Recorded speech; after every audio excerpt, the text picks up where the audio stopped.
আসসালামু আলাইকুম। ক্রিয়েটো engineering and কনস্ট্রাকশনের পক্ষ থেকে সবাইকে শুভেচ্ছা ও অভিনন্দন।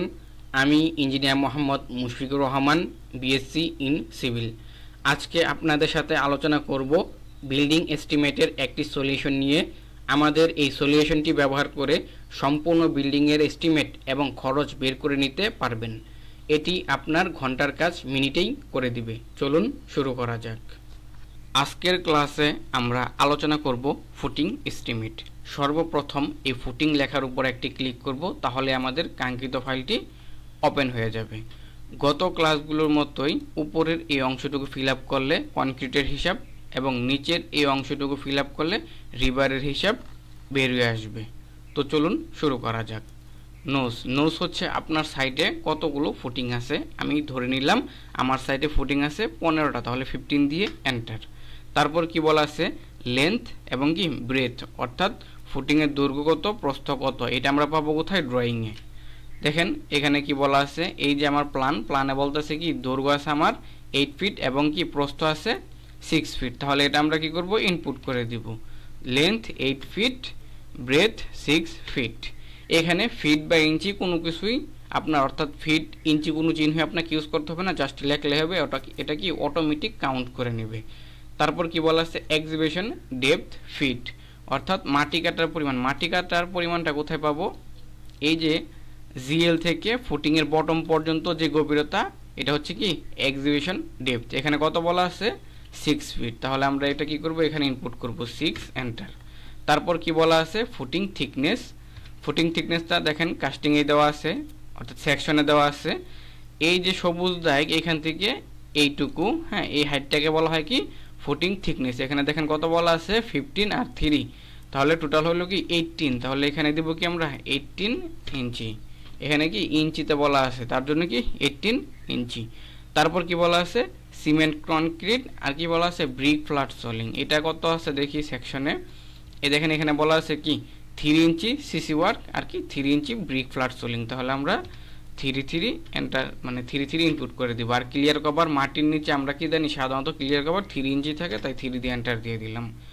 দেখেন এদিকে কি আমার অলরেডি ফুটিংয়ের কনক্রিটের হিসাব চলে আসছে, রিবারের হিসাব এখনও আসে নাই, কারণ কি আমরা এখনও রিবারের ডাটা ইনপুট করিনি। এখানে দেখেন কাস্টিং রেশিও দেওয়া আছে, আপনাদের ড্রয়িংয়ে যা মেনশন করা থাকবে, অর্থাৎ কাস্টিং রেশিও যা মেনশন করা থাকবে, আপনারা কি সেই অনুপাতটা দিয়ে কি করবেন, হিসাবটা বের করবেন। চলুন রিবার ক্যালকুলেশন দেখা যাক। এখানে কি বলা আছে, বটম লেয়ার এবং কি টপ লেয়ার। আমার এই যে ফুটিংটার ভিতরে শুধু কি আছে, বটম লেয়ার আছে। হ্যাঁ, এটা হচ্ছে কি একটা লেয়ার, আমার এই ফুটিং আছে কি শুধু বটম লেয়ার। টপ লেয়ার কোনটা, এটা কি গত ক্লাসগুলোতে কি দেখানো হয়েছে টপ লেয়ার সম্পর্কে। হ্যাঁ, আমার এই ফুটিং আছে শুধু বটম লেয়ার, তাহলে আমরা কি শুধু বটম লেয়ারে কি চাইছে, এইটাই শুধু ইনপুট করব। দেখেন বটম লেয়ারে কি বলা আছে, long direction dia spacing, short direction dia spacing. দেখি এখানে কি বলা আছে, দেখেন এখানে 16 mm dia 5 inch centre to centre both হয়ে, অর্থাৎ এই আছে আমার লং ডিরেকশন, এই হচ্ছে কি এই ডায়াটা হচ্ছে কি আমার শর্ট ডিরেকশন। উভয় দিকে এই যে লং ডিরেকশন এবং শর্ট ডিরেকশন উভয় দিকে কি আমার 16 mm dia 5 inch centre to centre rod use করা হয়েছে। তাহলে আমরা এটাই কি করব, এখানে ইনপুট করব। তাহলে এখানে আমার লিখতে হবে কত, 16 ইঞ্চি। এখানে আপনার কষ্ট করে লিখতে হবে না, জাস্ট এখানে ক্লিক করবেন, ড্রপ ডাউনে ক্লিক করলে সকল ডায়া কি করা আছে, ইনপুট করা আছে। আপনার প্রয়োজন অনুযায়ী এখানে সিলেক্ট করে নেবেন। আমি 16 সিলেক্ট করলাম। তারপর স্পেসিং কত বলা আছে, এখানে স্পেসিং বলা আছে 5 ইঞ্চি সেন্টার টু সেন্টার।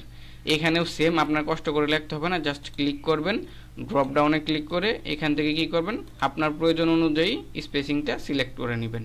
এ হয়ে গেল কি আমার 16 ইঞ্চি ডায়া আর কি 5 inch centre to centre. Again short ডিরেকশনের সেম 16 ডায়া এবং কি 5 ইঞ্চি সেন্টার টু সেন্টার। এ হয়ে গেল কি আমার রিবারের ডাটা ইনপুট করা হয়ে গেল। ডেভেলপমেন্ট লেন্থ, এখানে কি আমার টপ লেয়ার নাই, তার জন্য কি টপ লেয়ার মান আমরা কি করব না, ইনপুট করব না। ডেভেলপমেন্ট লেন্থ কি বলা আছে, ডেভেলপমেন্ট লেন্থ কোনটা, এই যে অংশটা, এটাকে কি বলা হয়, এই অংশটাকে বলা হয় কি ডেভেলপমেন্ট লেন্থ। এটার মান দেওয়া আছে কত, 6 ইঞ্চি। তাহলে এখানে দেখেন ইঞ্চিতে লিখতে বলছে, আমরা জাস্ট 6 এন্টার দিয়ে দিলাম। এই দেখেন আমাদের কি এখন এদিকে রিবারের হিসাব কি এদিকে চলে আসছে। সিমেন্ট থেকে শুরু করে রিবার পর্যন্ত সকল হিসাব কি এদিকে চলে আসছে। এখন ধরেন আপনার সাইটে এরকম 15টা কলাম না, এরকম আছে ধরেন 25টা কলাম, তাহলে 25 দিয়ে এন্টার দিলেই চোখের পলকে 25টা ফুটিংয়ের জন্য কি পরিমাণ মালামাল লাগবে সেই হিসাবটা কি এখানে চলে আসবে। এখন দেখেন আমরা কি এস্টিমেটের ক্ষেত্রে সবসময় কিছু ওয়েস্টেজ ধরে থাকি, এখানে আপনার ধরে থাকি বা ধরতে হয়। এখানে আপনি কি পরিমাণ ওয়েস্টেজ ধরবেন, কত পার্সেন্ট ওয়েস্টেজ ধরবেন সেই পার্সেন্টটা জাস্ট এখানে লিখবেন। আমি 5% ধরলাম, তার জন্য কি 5 দিয়ে এন্টার দিলাম। এই দেখেন আমার ওয়েস্টেজের পরে কি পরিমাণ ম্যাটেরিয়ালস লাগবে সেটা কি এখানে চলে আসছে। এখন যদি আমি এই ম্যাটেরিয়ালসগুলো রেট জানতে চাই তাহলে জাস্ট এখানে রেটটা দিলেই আমার টোটাল খরচটা চলে আসবে। যেমন সিমেন্ট, আমি পার ব্যাগ সিমেন্টের দাম ধরলাম 450 টাকা, তাহলে কত টাকার সিমেন্ট লাগবে সেটা কি চলে আসছে। স্যান্ডের ধরলাম 40 টাকা, স্যান্ডের দামও কি চলে আসছে। এখানে দেখেন ব্রিক এবং কি স্টোন দুইটাই আছে, আপনারা যেটা ইউজ করবেন সেটা সিলেক্ট করে নেবেন। যদি খোয়া কিনেন অর্থাৎ রেডিমেড খোয়া কিনেন তখন আমাদের কি সিএফটিতে কিনতে হয়, বা পাথর কিনলে সিএফটিতে কিনতে হয়, তখন কি সিএফটি হিসাবে নেবেন। আবার যদি ইট এনে তারপরে এটাকে খোয়া করেন তখন ইটের হিসাবটা নেবেন। আমরা সিএফটি ধরে নিলাম, এখানে ধরেন 80 টাকা সিএফটি ধরে নিলাম। এক্সিবিশন ডেপথ 10 টাকা করে ধরলাম। রিবার এখানে দেখেন কেজিতে বলা আছে, পার কেজি 85 টাকা ধরলাম। ব্রিক ফ্ল্যাট সোলিং ধরলাম 12 টাকা। এখন এই কাস্টিংটা কিসের জন্য দেওয়া হয়েছে, অনেক সাইটে দেখা যায় রেডিমেড কনক্রিট ইউজ করা হয়, তখন কি আপনার হিসাব দিতে হয় যে আপনার এত সিএফটি কাস্টিং প্রয়োজন, ওই অনুপাতে আপনার কনক্রিট অর্ডার করা হয়।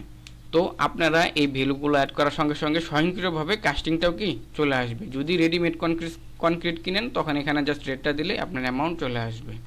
এখন ধরেন আপনার সাইটে এরকম ফুটিং আরও কয়েক ধরনের আছে, তাহলে আপনারা সেই ভ্যালুগুলা অর্থাৎ সেই মানগুলো এখানে ইনপুট করে দিবেন, তাহলে আপনাদের কনক্রিটের হিসাব চলে আসবে।